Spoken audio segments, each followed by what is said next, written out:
Check your login activity on Snapchat. If any day and if you are a Snapchat user and you would like to check your login activity on Snapchat but you do not know how to do that, just follow the following steps.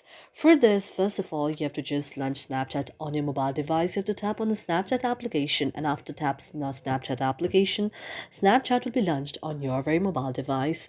Now you have to go to the profile like icon on the top, and after that you have to go to the settings on the top. After you go to the settings on the top, you can see an interface like this.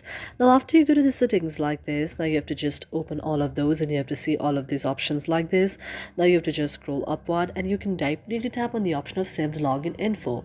Now after you tap on saved login info, you can just see the very application, or you can just see the very mobile phone or the device in which you are logged in, which is the way and how you can see your login activity.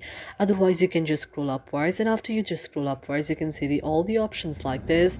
Now you have to just again scroll downwards, and after you just scroll downwards you can also directly go to the option of activity indicator, and you have to enable it. And if you enable it, you can also see if you have been active on the Snapchat recently and all of your login activity. Thank you for watching our video, and if you really like it, do not forget to subscribe our channel.